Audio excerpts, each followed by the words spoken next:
Well, here we are. We're back in the kitchen today.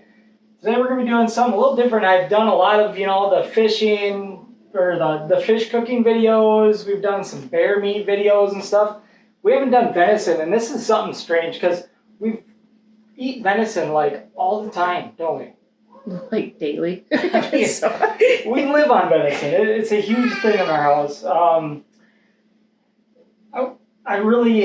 It's going to be, we wanted to call this Philly cheesesteaks, but after seeing what has happened at the Super Bowl like a year or two ago and watching videos on this stuff, people go crazy if you don't do like a traditional, whatever they call a Philly. And obviously they're just back crazy in the head.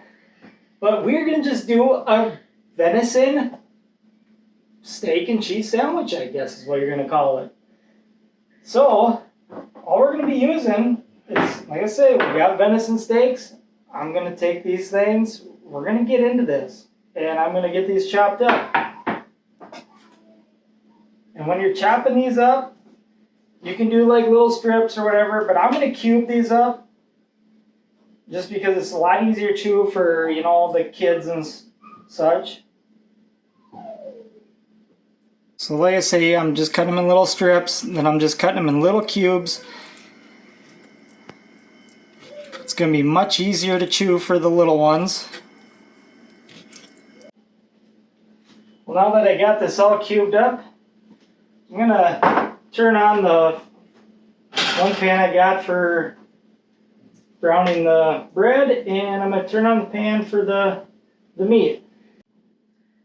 So earlier when I was talking about venison, now we realized that we got people from all over the world watching this. We went back in our YouTube and seen where viewers were coming from, and we've seen it from all over.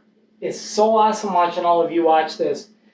Getting people from all over the world, nations, whatever, watching these videos is pretty cool to us. From here in just a small town, northern Minnesota. But when I was talking about venison is a deer species. I mean, whitetails, mule deer, stag, axis deer, whatever. But this works more than just deer. This is something you can do with moose, goat, anything that you can possibly think of, any red meat.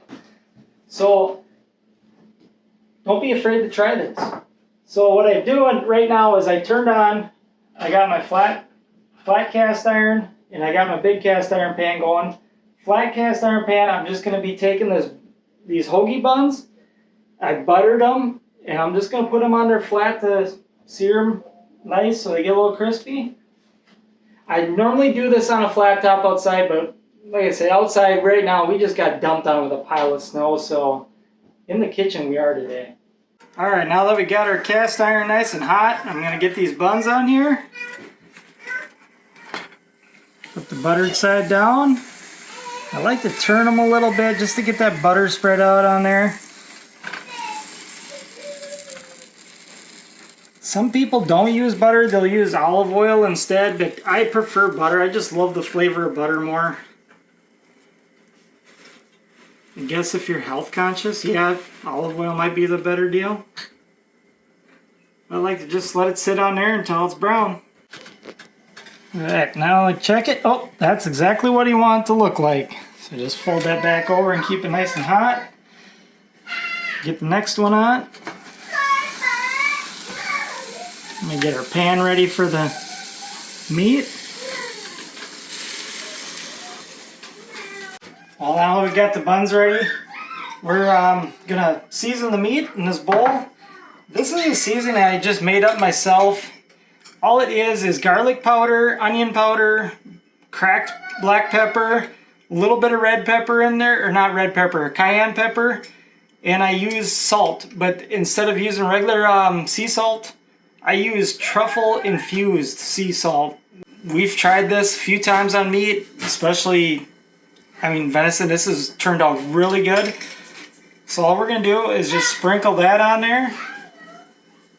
If anybody wants to know how I make this, how much to put in of each ingredient, just leave a comment in the video. And also we'll put a link to the Alaskan truffle seasoning or where we got this from. So all we're going to do is take that, we're going to mix it into the meat. I would suggest probably to do this 15 minutes beforehand, which is going to be a few minutes before this gets warm anyways, so we're good to go. So now it's mixed in there, just let it sit. Alright, now that we got our cast iron nice and hot, you want the surface temperature of this at least about 400 degrees before you start this. So I'm going to get the meat in here. Yeah, that's plenty hot.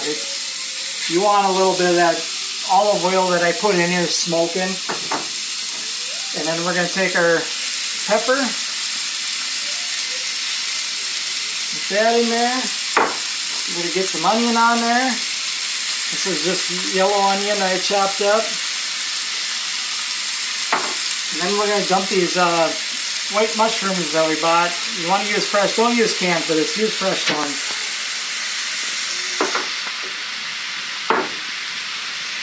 I'm going to stir that in.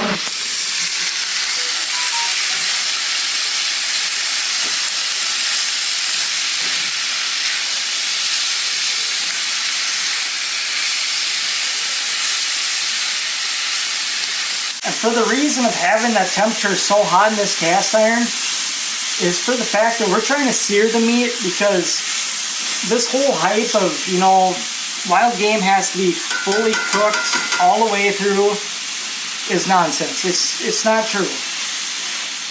You just have to get it. I mean, medium rare venison, we've been doing it for years, and not once have we ever got sick from it.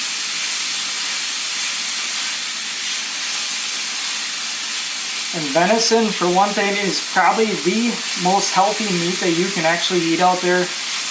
It is lean, 100% organic. I mean, there is nothing put into this. I mean, you go to the grocery store, you buy meat, you have no idea what they have put into those animals. I mean, there's so much stuff nowadays they're putting into these feedlots and stuff. I mean, it's crazy. Growth hormones are a serious thing. I know there's a lot of this new lab genetic meat on the market. No, just not for us. We love wild game. We know exactly where our stuff is coming from.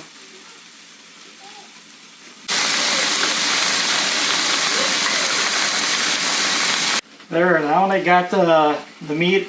It's looking pretty medium rare right now. What I'm going to do next is I'm going to take this, this is shredded mozzarella cheese. We buy in a block. You can use provolone, you can use American cheese. We had mozzarella in the fridge that needed to be used up, so that's what we're going to use tonight. Another thing that really is good is Gouda cheese. Smoked Gouda, shredded on top of this is amazing, but we just didn't have any tonight.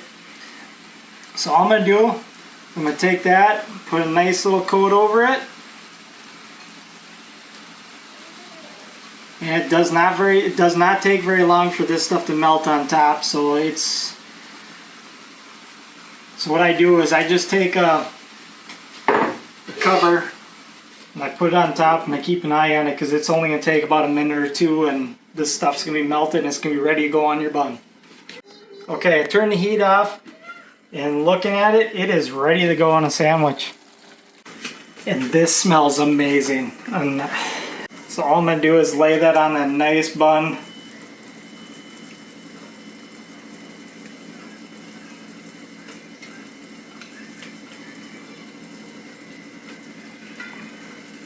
Ooh.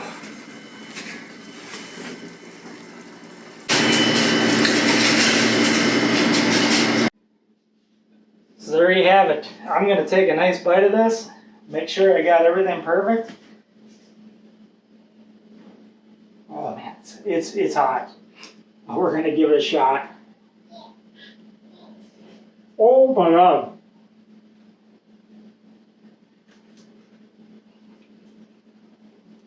That turned out awesome. Very, very good. Wow, it's hot. I'm gonna sit down and I'm gonna probably eat about 2 or 3 of these. Alice in the background here said she's not hungry tonight, but I'm starving. Oh, I'm hungry. I'm not getting on camera, is what I said. She just said she ain't gonna taste on camera. So if she ain't gonna taste on camera, what are your thoughts? Should I eat them all tonight? I think so. But You like sleeping on the couch? sometimes, yes. But so if you want to see us do more venison videos, like on how we cook it, leave a comment in there. Just even if it just says yes, leave a comment under the video. Hit a thumbs up on it. We love cooking venison, and we'd love to share more of these recipes if you want them. So we want to thank you for watching. We love doing these videos, and we want to share more stuff with you. If you like seeing this stuff and you want to learn more, we got a lot more recipe videos, camping videos, hunting videos, fishing videos, road trip videos, all kinds of stuff coming your way. So if you want to keep in touch, just hit that subscribe button, hit a like, leave comments. All this helps this channel. And we thank all of you for supporting our channel, and we hope you continue to do so. So keep watching, and we got more coming your way.